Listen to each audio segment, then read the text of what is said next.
Majina na Hadija Nganyi ambaye ni kamishna katika tume ya ugavi wa mapato. Leo hii tumekuja hapa shuleni kumleta mwanafunzi ambaye anaitwa Samira. Samira ambaye ilibidi aache shule, alikuwa akisoma kule St. Mary's Lwak. Na ilibidi aache shule kwa sababu alilazimishwa kutoa hijabu, hakuwa anaruhusiwa kufunga hijabu. Na tuko hapa kama muungano wa kina mama wasomi Waislamu katika mkoa wa Magharibi ambao tulimtembelea Samira. Tuliona ni bora zaidi tumtembelee Samira kuzungumza naye, kumpatia ile moral support, psychosocial support kwa sababu ya yale mambo ambayo amefanyika, amekuwa disturbed, na tukaonelea kwamba tulijadiliana na wazazi na kama sisi akina mama tukaonelea kwamba si vyema rudi kwa ile shule. Hata kama waziri alikuwa ametoa amri kwamba rudishwe kwa ile shule, tulionelea kwamba si vyema rudi kwa ile shule kwa sababu ya ile mental health yake, na tukaweza kumtafutia shule akaweza kupata hapa Tigoi. Na nataka kushukuru sana usimamizi wa shule ya Tigoi kuweza kumpokea Samira. Tumekuja hapa kumleta shuleni, tumezungumza na Samira, tumeweza kumsupport ili pia yeye asikuwe disturbed kwa yale mambo ambayo yametokea. Mimi nataka kuomba tu usimamizi wa shule, na kulingana vile tumekuwa tukifanya kampeni ya kuruhusu mtoto wa kike wa Kiislamu kufunga hijabu akiwa shuleni mkoa wa Magharibi, kumekuwa na changamoto sana. Mimi nataka kuomba usimamizi wa shule zote, haswa mkoa wa Magharibi na Nyanza, ndio kumekuwa na hiyo shida sana. Sheria za Kenya ziko wazi, na mama ya sheria za Kenya ambayo ni katiba ya Kenya kipengele cha 32 kinapatia Mkenya yeyote uhuru wa kuabudu, na kufunga hijabu ni uhuru wa kuabudu. Katiba inaendelea ikisema kwamba mtu yeyote asizuiliwe kuingia mahali popote kwa misingi ama kubaguliwa kwa sababu ya dini. Kwa hivyo katiba imeruhusu hiyo, na wakati unakataza mtoto wa Kiislamu, wa Kihindi, wa Kikorino kufunga hijabu ama kuvaa kilemba, hiyo unadhulumu haki zake za kikatiba.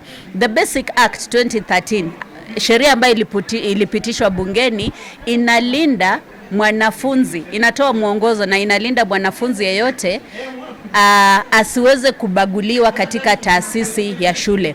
Wakati unamdhalilisha mtoto wa kike wa Kiislamu eti kwa sababu amefunga hijabu, hivyo unaenda kinyume na ile sheria ambayo ilipitishwa bungeni. Nataka kushukuru sana Wizara ya Elimu, mwaka wa 2022 iliweza kutoa circular ambayo ina muongozo wa dhulma dhidi ya haki za kidini shuleni, na inaelezea vizuri sana mtoto yeyote awe Muislamu asizuiliwe ama asikatazwe kufunga hijabu akiwa shuleni. Mtoto yeyote akiwa Muhindi ama Mkorino asizuiliwe kufunga kilemba, wanapewa haki ya kikatiba. Na mtoto yeyote asilazimishwe kusoma masomo ambayo si ya dini yake. Kwa hivyo naomba wasimamizi wa shule tuweze kufata hizi sheria, kwa sababu najua katiba iko juu ya kila kitu, na sio vyema ikiwa unaweza kiuka katiba na wewe ni kiongozi wa taasisi ambayo inafaa kumenta na kuelimisha watoto wetu. Kwa hivyo sisi tunataka kushukuru sana shule ya Tigoi. Tumekuja, tumezungumza na walimu, tumezungumza na principal, ni watu wazuri sana. Tumeona hata wako na mahali sehemu ya watoto wa Kiislamu kuswali. Tumeona in fact mwalimu anafaa kupewa maua yake, kwa sababu ikiwa wewe ni mtoto wa Kiislamu unaambiwa ni lazima ufunge hijabu.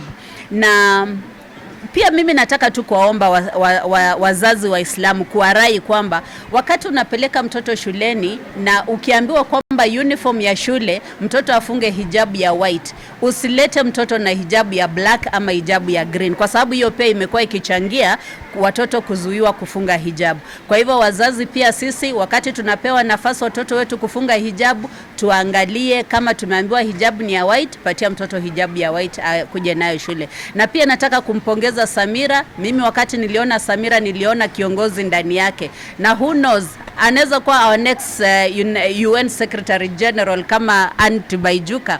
Kwa hivyo pia sisi tumeofa kama kina mama wa Kiislamu mkoa wa Magharibi wasomi, tutaweza kummenta, tutaweza kumshikilia, na ili akuwe kiongozi, tuongeze idadi ya kina mama viongozi dunia hii. Yani ni kutokujua, kwa sababu kama katiba imeruhusu watoto kufunga hijabu, kama Education Act imeruhusu watoto kufunga hijabu, nadhani ni kutokujua, na pia ni kama watu hawajakuwa wakizungumza, watu wamekuwa wakiumia kama wamenyamaza. Kwa hivyo mimi nataka kuomba Wizara ya Elimu iweze kuenforce ile circular ambayo ilitoa 2022 kwa mambo ya kutetea haki dhidi ya dini katika shule zetu. Ikiwa ministry itakuwa serious na enforce, hatutakuwa na visa kama hivi tena, haswa mkoa wa Magharibi na Nyanza.